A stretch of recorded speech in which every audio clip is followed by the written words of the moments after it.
Hardly a day goes by without some news of a new cyber attack or intrusion that causes widespread distress. Just a few days earlier, it had been Syrian security forces using social media to support President Assad against protesters. Still more frequently, it is a simple invasion of privacy, whether through the theft of identity or the hacking of a voicemail system. And the list goes on. Vulnerabilities in cyberspace is our growing reality. But why is cybersecurity such a challenge, and what does that vulnerability mean for our national security? It is hard to understand cyber vulnerabilities, cybersecurity, and cyber warfare if you don't understand how the web is built and why it works the way it does. To a very real degree, much of what we consider a vulnerability in the system is inherent to its design. Indeed, the internet is so effective precisely because it is designed to be an open system, and while that makes the network incredibly accessible, it also makes it highly vulnerable. Has been an area of ambiguity. Individuals, corporations, and governmental bodies use the internet, all having separate rules, regulations, and guidelines. When these bodies collide on a network, certain issues arise on security, especially along international boundaries. Today, millions of computers are compromised by unauthorized entries without the owners knowing. Cyber criminals breaking credit card information, defense firms are hacked, there are direct attacks on critical infrastructures, as well as increasing cyber arms race. We interviewed a variety of people to answer the question, does the American public take cybersecurity seriously, and do they understand the repercussions? For this project, we interviewed an array of people with varying degrees of knowledge as to the climate of cybersecurity and information technology. Our questions probed the participants' familiarity with their own security settings. We hope to use this information to shed some light on these issues and increase awareness about cybersecurity. Do you have any previous knowledge of cybersecurity training?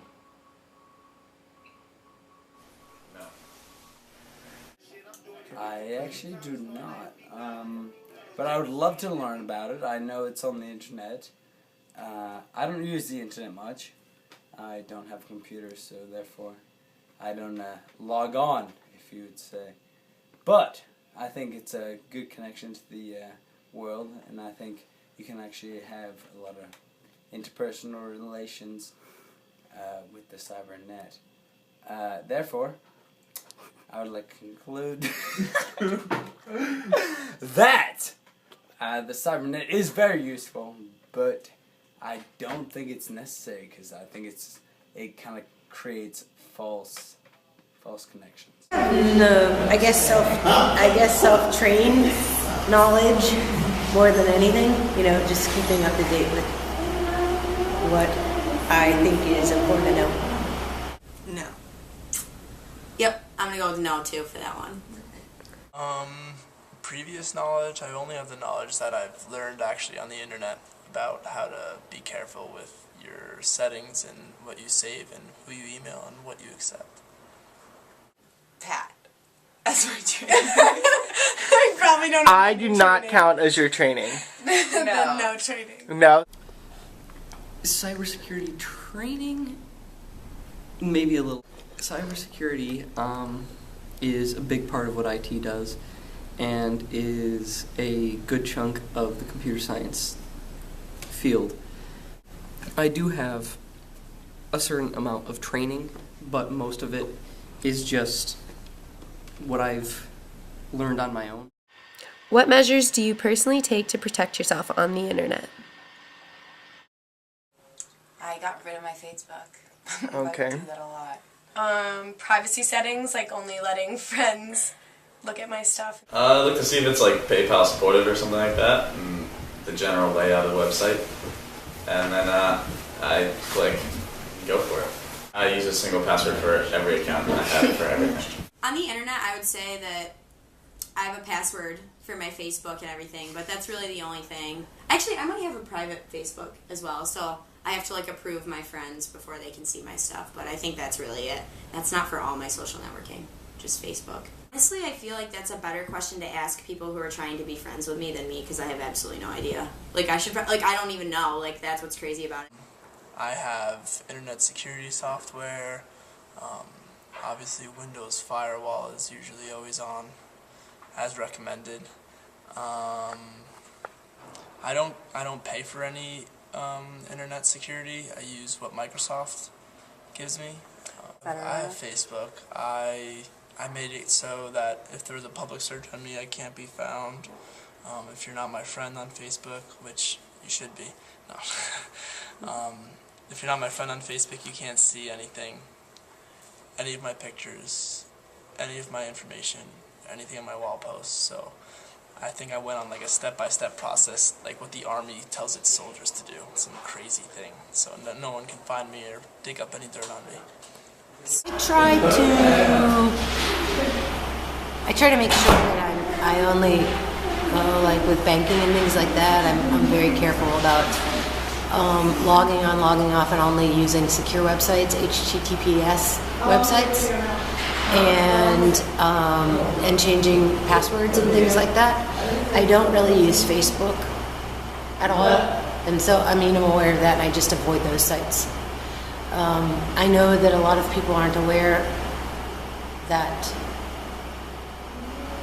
they think that if they are in Google and they close out of the window instead of logging out, they think that they're logged out, but they're not. And so Google can keep fishing whatever you're doing online. So I just read up on stuff like that. Trust no one and trust nothing. Like, if part of it is, as a computer science person, I know what parts of the web page are advertisements inherently, and I just have a bit more in-depth knowledge of what goes into a website, and so I can look at the ones that actually look really convincing and peer a bit deeper and determine whether or not it is a legitimate site or not. But mostly it's just never click on ads, and a web page will never tell you you have viruses, ever. What do you suggest that one should do to protect themselves on the internet? Rule number 1 of the internet: assume that whatever you put out there, anyone can get at any time. Don't get a Facebook or a Twitter. There's settings on your computer that you can put on when you're connecting to any wireless network that'll allow you to have certain security settings that will not transmit any of your personal information across the web, but that gets a little technical, I guess. Making sure that you're using secure browsing. A hilarious little anecdote: I had a friend of mine who didn't use secure browsing, and a friend of hers decided that they were going to use a certain exploit and log into her account. It was harmless, just changed her Facebook status, but still, that sort of access coming from just anybody is kind of ridiculous. And apparently the way that you can counteract that is by only turning on secure browsing, so you only connect via HTTPS. I think more than anything, people just have a lot of misconceptions about it, so it's like an all or nothing kind of thing. So for instance, people will either make blanket statements like, I would never do my banking online, not realizing that there actually are security measures in place. And I think that there are secure ways to bank online. So it's either they'll say no to everything or kind of yes to everything, instead of understanding really what's going on.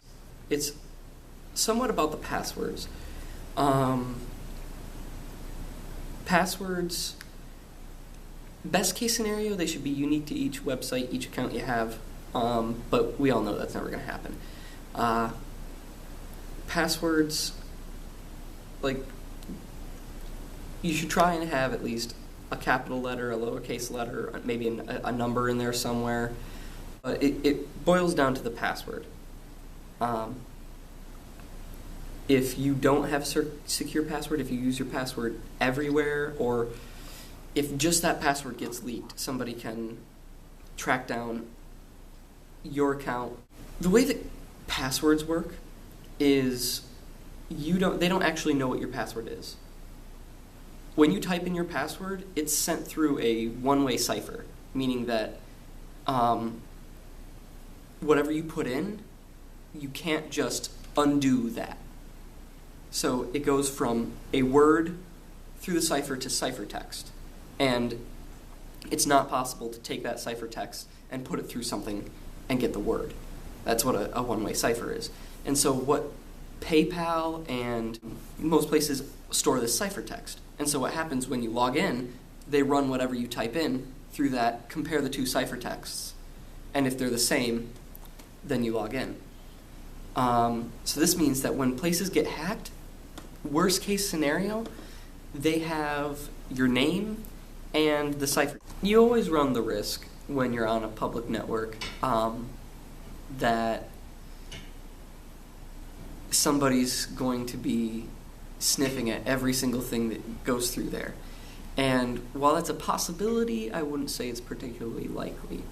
So up here, rural areas, cyber cafes, like maybe you go to McDonald's, they got free Wi-Fi. They're probably not going to try and be hacking into your information. Even if you have information hidden so that somebody else comes to your Facebook page, looks on it, they can't see it when they click on information about you, these ads can access it to a certain extent. For example,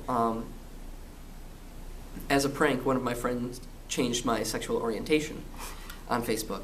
And so what I noticed was that the ads changed from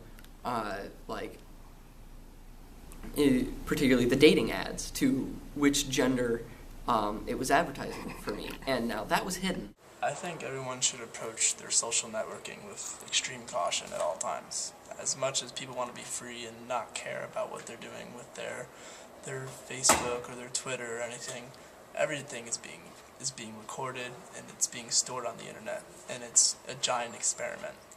Everyone should keep an open mind that what you're writing and what you're doing is actually being watched, and it's not some sci-fi thing, it's for real. And should we live in a very volatile and separate world, or should we just conform? It's everyone's daily choice. So. The internet. In conclusion, a lot of what we have learned throughout this class and through the creation of this video has helped us hone our skills on how we use the web day to day. Cybersecurity. We hope that some of the skills and techniques we use will help us better protect ourselves when surfing the web, specifically when using social networking sites. Social networking? When we talked to IT, they gave us some great strategies outlined in the video on how to best protect yourself and others on social networking sites, and we hope that you'll put these to use. Yay!